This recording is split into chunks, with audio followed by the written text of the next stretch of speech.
Hello friends, welcome back my YouTube channel short hand R K classes. Friends, यह dictation 90 words पर minute की speed से है, जो दैनिक जागरण संपादकीय से है। डेली नए नए डिक्टेशन पाने के लिए चैनल को सब्सक्राइब करें, साथ में बेल आइकन दबाएं। डिक्टेशन स्टार्ट होगा 5 सेकंड बाद।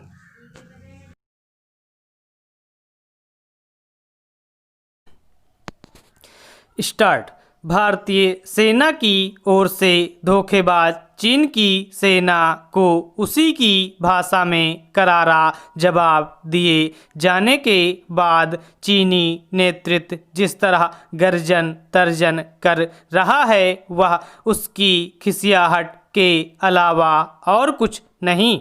वास्तविक नियंत्रण रेखा पर छेड़छाड़ करके उल्टे भारत को अतिक्रमणकारी बताता चला आ रहा चीन अब यथास्थिति बनाए रखने का राग अलाप रहा है।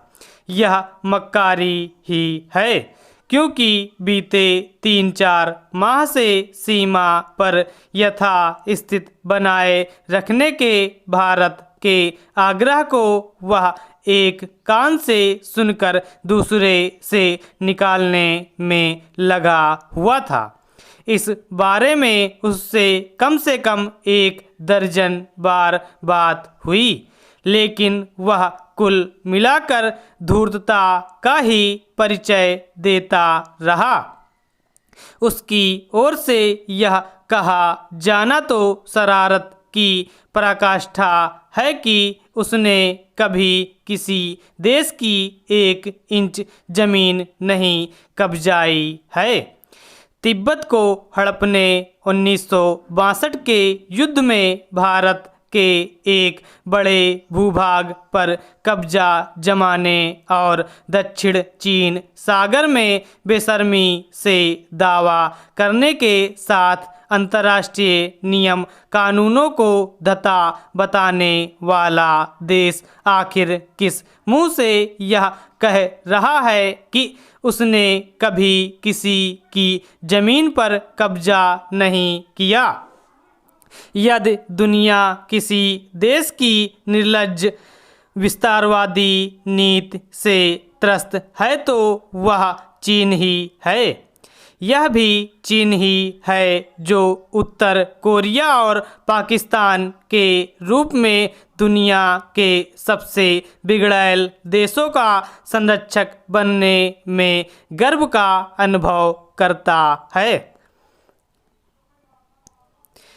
चीन शांत की बातें करता है, लेकिन हर किसी को और यहाँ तक कि अपने ही लोगों को धोखा देता है।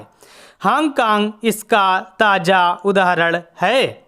बुरी नीयत वाले चीन का इलाज यही है कि वह जब तक अपने कहे पर अमल करके ना दिखाए, तब तक उसकी किसी बात पर रत्ती भर भी भरोसा ना किया जाए।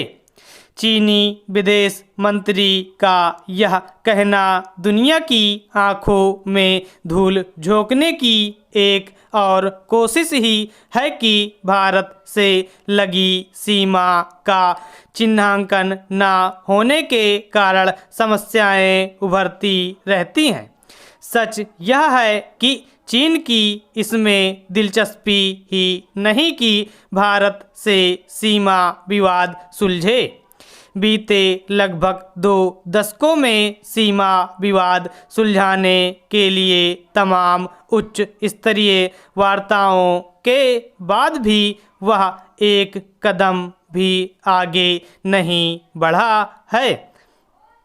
अपने कब्जे वाली जमीन छोड़े बगैर सीमा विवाद हल करने की उसकी कोशिश उसके कपट पूर्ण इरादे को ही बयान करती है। भारत को यह सुनिश्चित करना चाहिए कि चीन जब तक सीमा विवाद को हल करने के लिए आगे नहीं आता, तब तक उसे वह शत्रु राष्ट्र के रूप में ही देखे और उन उपायों पर नए सिरे से विचार करे जिनके जरिए उसे सबक सिखाया जा सके। स्टॉप।